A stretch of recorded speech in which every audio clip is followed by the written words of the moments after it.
kami menunggu. Hak Nasdem menunggu, hak DPC. Iya, hak DPC.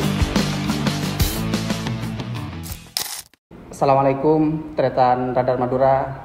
Berjumpa lagi dengan saya Muhammad Junaidi. Kita akan berbincang kembali tentang pemilihan kepala daerah pilkada karena waktunya sudah dekat. Nah, kebetulan pada kesempatan kali ini kita kedatangan salah satu pengurus partai yang eksis di Kabupaten Sumeneb, Kak Hosaini Adim dari Partai Nasdem. Beliau merupakan sekretaris dari Partai Nasdem dan kini beliau ada di samping saya.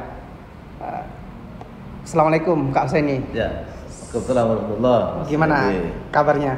Alhamdulillah baik, sehat. Kak, kita akan berbincang tentang pilkada di Sumeneb, terutama dari perspektif Partai Nasdem, karena selama ini salah satu partai yang membuka pendaftaran untuk menjaring calon kepala daerah itu Partai Nasdem. Tapi sampai saat ini Nasdem masih belum memunculkan sikap politiknya kepada masyarakat gitu. Gimana Nasdem memandang pemilihan kepala daerah untuk tahun 2024 ini, khususnya di Kabupaten Sumeneb? Iya, makasih Mas Junaidi. Kehormatan yang luar biasa. Setidaknya saya sederhana saja berpikir Sederhana saja berpikir bahwa sebelum saya bicara Nasdem, keinginan masyarakat Sumeneb itu kan ingin aktif. Masyarakat ingin aktif dan masyarakat Sumeneb itu sudah mulai melek politik. Jadi tidak sama dengan pilkada sebelumnya. Artinya saya hanya berharap semoga para elit partai, terutama yang pegang kebijakan di partai politik, menghargai tumbuhnya pemikiran-pemikiran yang bagus di Sumeneb, terutama di kalangan muda, agar demokratisasi itu berjalan sesuai dengan harapan mereka. Oke. Bang, ada beberapa figur kan yang mendaftar di Nasdem gitu. Sebut saja misalnya seperti Kiai Haji Muhammad Unais Ali Hisam, terus ada Kiai Haji Muhammad Ali Fikri, terus ada Suharinomo, dan lain-lain gitu. Nah, penjaringan yang dilakukan Nasdem itu sejauh ini sudah sampai di mana gitu? Karena kan rekom partai juga masih belum turun. Kebetulan rapat pleno yang diadakan oleh DPP Nasdem yang dilaksanakan di Nasdem Tower di Jakarta, kebetulan saya yang menghadiri dan saya yang menyampaikan di forum itu tentang sejumlah tokoh yang mendaftar di Nasdem. Namun sampai detik ini, ya bagaimanapun ini kan kami kader partai yang harus ngerti bahwa ini domainnya DPP. Domainnya DPP, kami hanya diminta oleh DPP untuk menyampaikan beberapa calon, baik cabup ataupun cawagup yang mendaftar di Nasdem. Ya kami sampaikan. Ya tentunya di saat kami menyampaikan, kami ditanya tentang profil dari tokoh-tokoh yang mendaftar. Profil politik.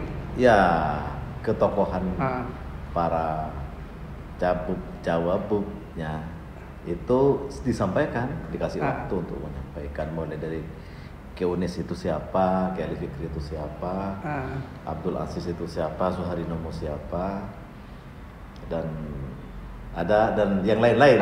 Ya, saya sampaikan semua. Setelah itu ya kami tunggu apa keputusan DPP. Karena bagaimanapun ya kami harus sadar bahwa hak kami menunggu.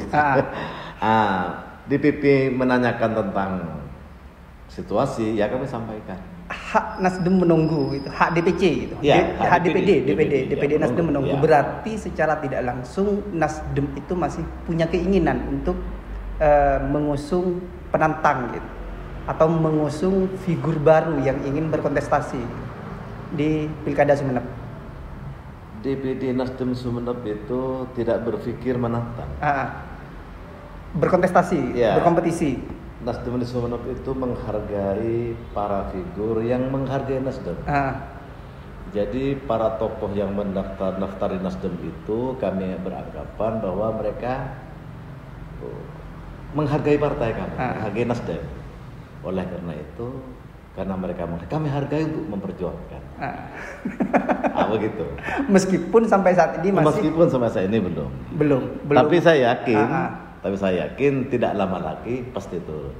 Rekom itu. Rekomendasi. Iya, rekomendasi. Ada bocoran nggak? Ya itu kembali yang tadi. Kemudian yang tadi belum ada bocoran. Ya, bocorannya yang pasti Rekom turun gitu.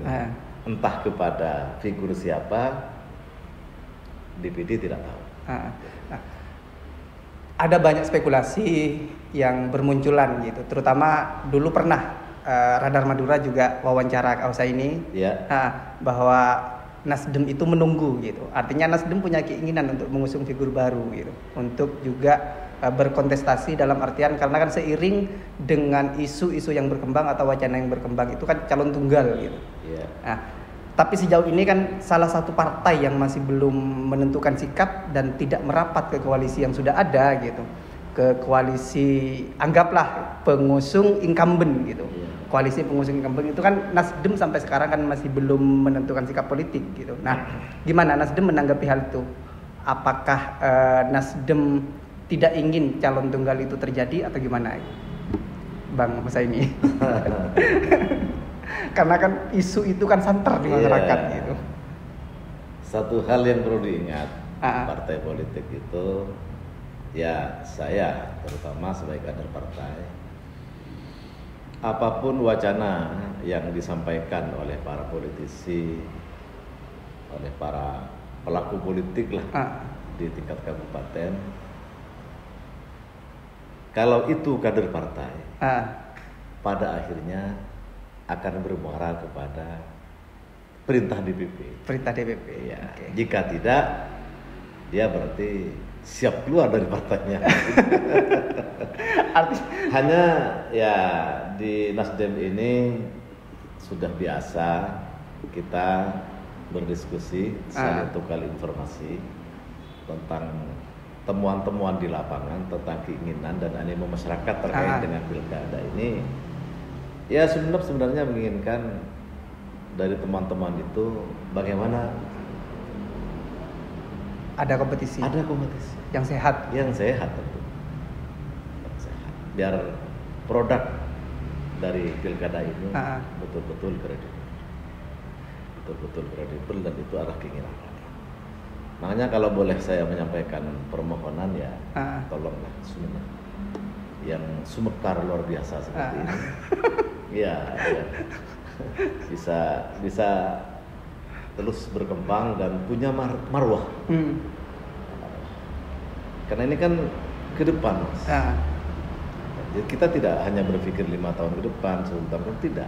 Dan ini akan menjadi catatan sejarah untuk anak cucu kita. Sejarah demokrasi di Kabupaten Sumeneb. Iya, saya kalau berpolitik itu berbicara politik tidak bicara tentang kemungkinan menang itu tak usah dibicarakan. Belakangan, bukan masalah menang kalah itu. Sering saya sampaikan. Tapi ini persoalan adalah bagaimana menghargai keinginan masyarakat untuk memilih. Siapa saja yang mau dipilih. Bang, itu pandangan yang bisa kami sampaikan. Kalau boleh mengerucut gitu ya, dari sekian pendaftar di Nasdem, dari sekian figur politisi yang mendaftar di Nasdem, kira-kira kalau DPD Nasdem Sumeneb sendiri mengerucut kepada siapa nih kira-kira figur yang pas gitu? Karena kalau kalau kita membaca pernyataan Bang Husaini dari awal di media gitu, di media massa, bahwa ada 2 figur yang diinginkan oleh Nasdem Sumeneb gitu. Salah satunya adalah Kiai Haji Muhammad Ali Fikri dan Kiai Haji Muhammad Unais Ali Hisam gitu. Kenapa dengan dua figur ini, Bang? Ya, saya melihat beberapa tokoh ya, kiai ulama yang mendaftar di Nasdem itu yang paling aktif, yang paling aktif berkomunikasi dengan anggaplah konstituen dan para tokoh ya beliau, ya Fikri dan Kiai Unais. Nah, tapi saya tidak mendahului sikap, rekom ya DPP, karena semua nama yang mendaftar masuk. Saya tidak mendahului itu, akan tapi yang saya lihat yang paling aktif melakukan sebuah kegiatan politik lengkap ya, komunikasi dengan banyak pihak adalah beliau. Tuh. Kalau komunikasi dengan selain beliau, ada nggak kira-kira bahwa Nasdem komunikasi dengan Demokrat, dengan PDI dan sebagainya gitu?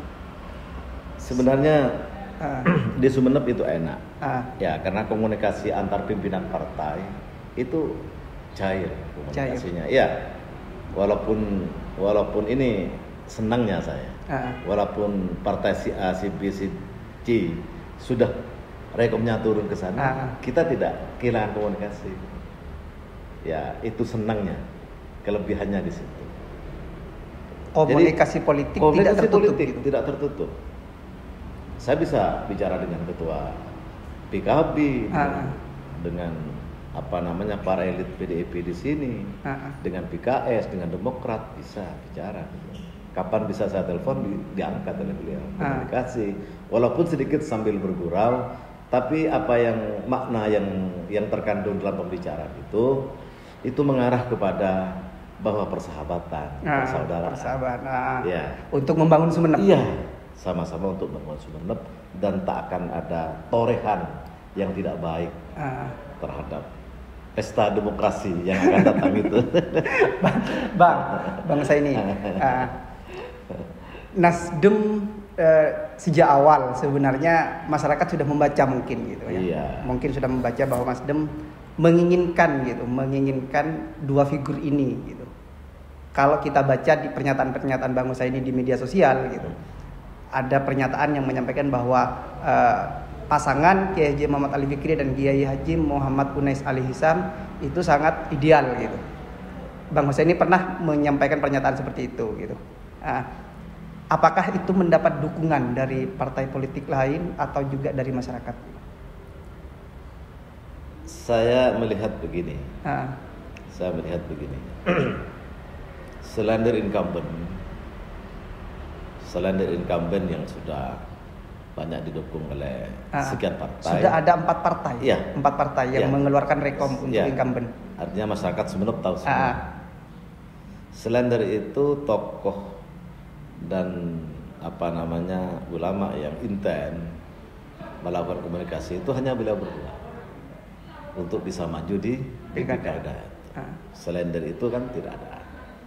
Walaupun ada, hanya mereka sekedar ya bincang-bincang yang saya anggap kurang serius lah. Gitu ya. Maka andai kata nanti ada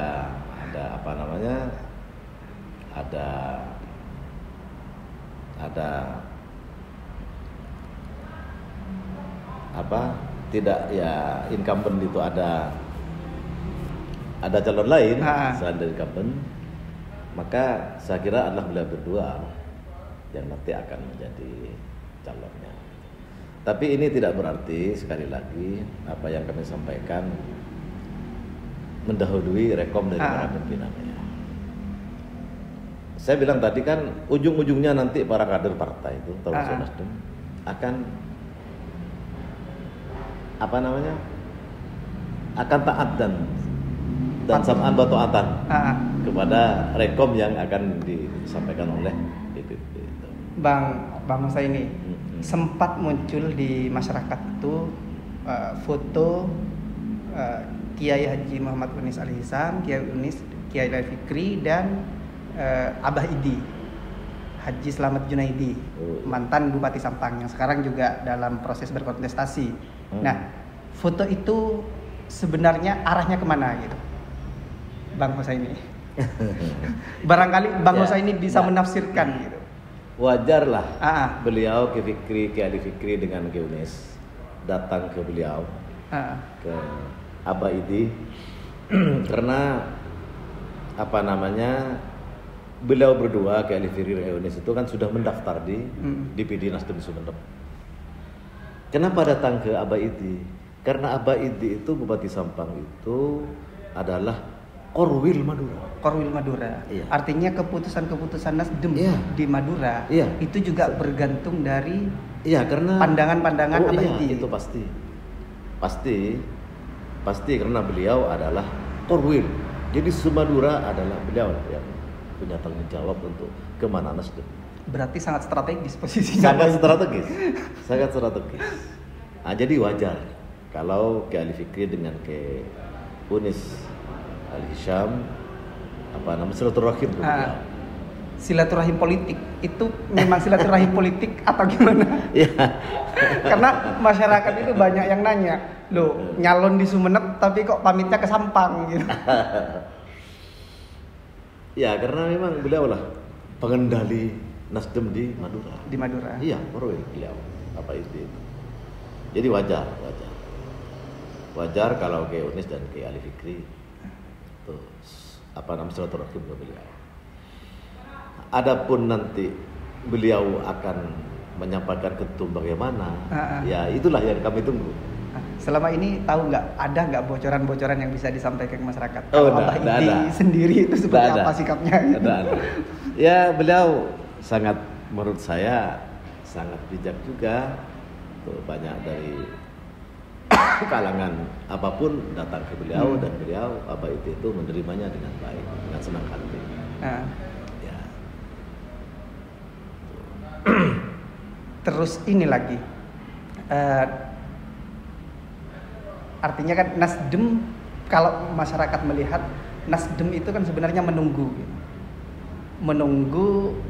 apakah kira-kira ada, karena kan kalau kita melihat perolehan kursi Nasdem di Sumeneb itu kan 5 gitu. 5 kursi gitu. Tapi meningkat dari perolehan kursi sebelumnya. Dari 3 menjadi 5. Berarti kan Kiai Ali Fikri terus Kiai Muhammad Unis Ali Hisham tidak salah juga jika menginginkan kendaraan dari menjadikan Nasdem sebagai kendaraannya untuk maju karena ada peningkatan gitu.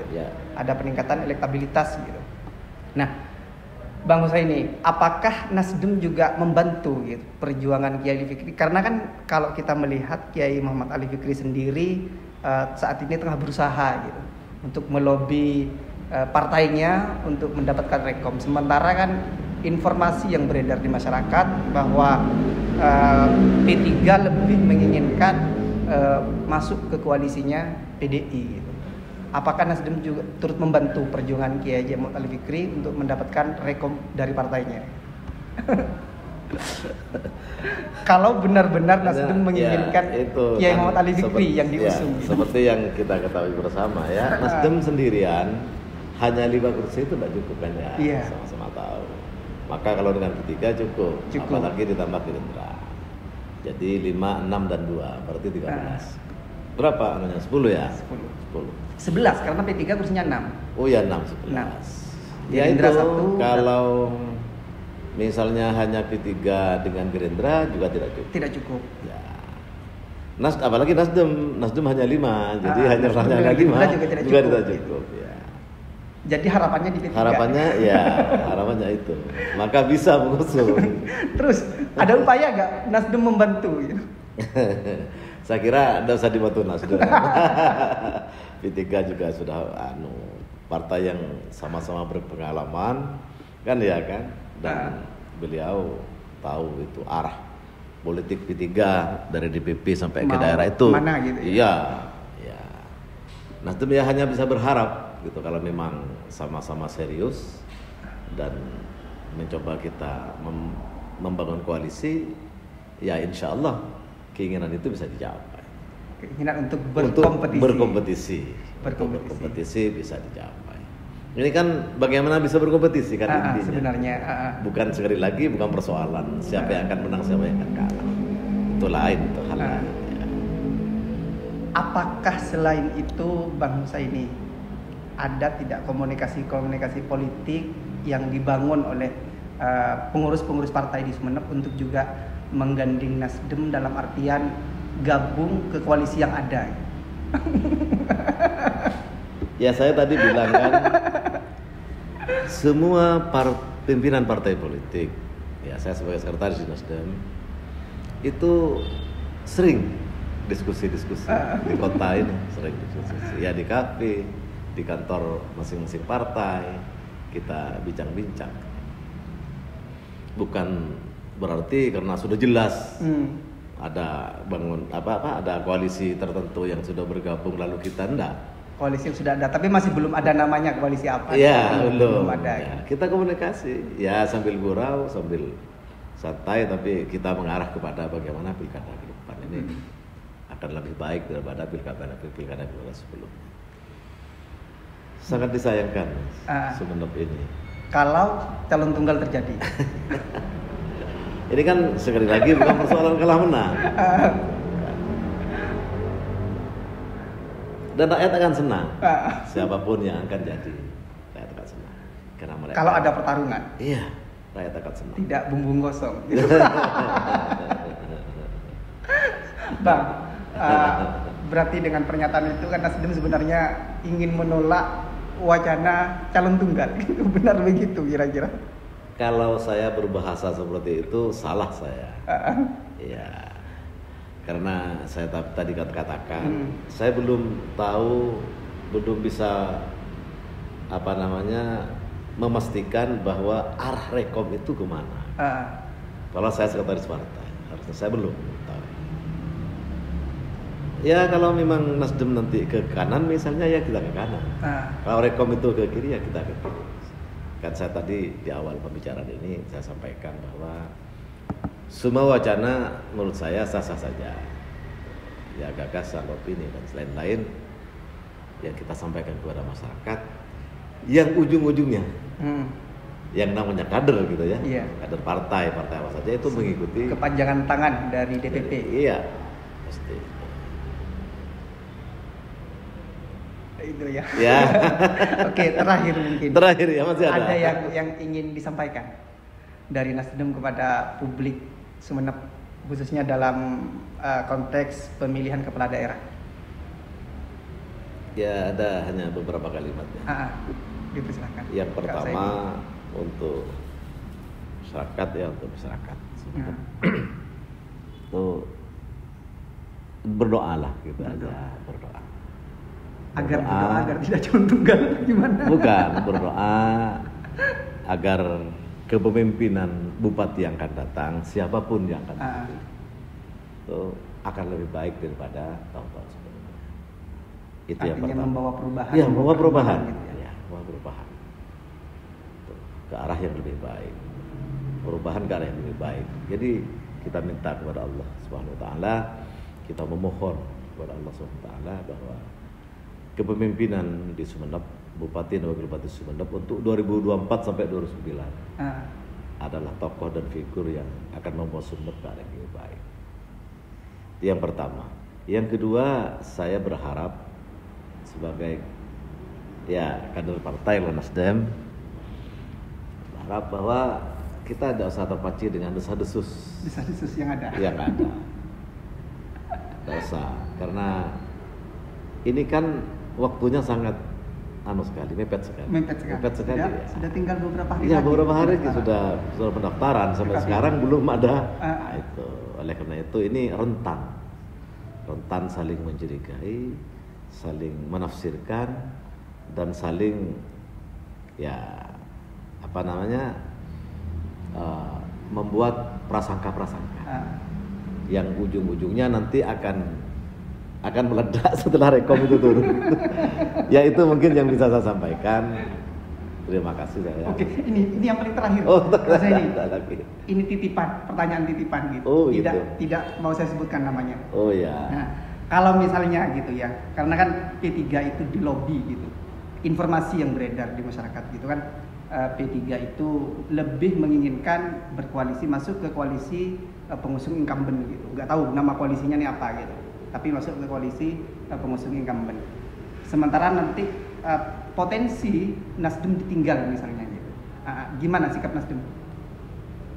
Nasdem itu menurut saya ya partai yang walaupun baru ya, saya kira sudah terlatih juga.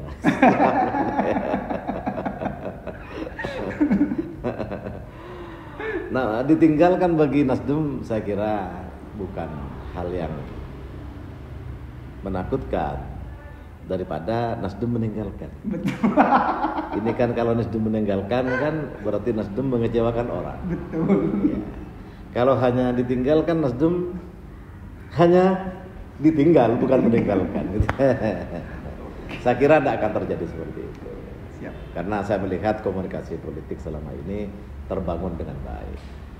Dari tadi kan beberapa kali sudah menyampaikan ketua-ketua partai, ya pimpinan-pimpinan partai politik di Sumeneb, baik yang sudah koalisi dan ke incumbent ataupun yang masih belum, itu komunikasinya baik. Iya, baik. Oke, cukup. Ya.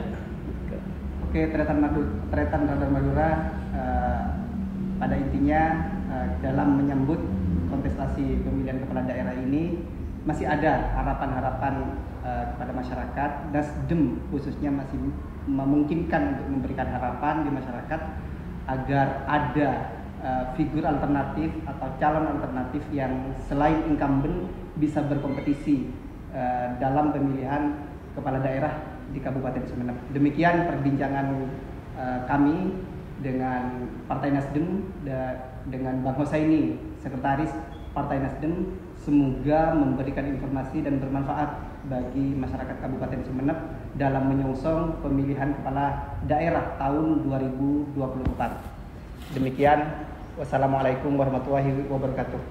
Selamat.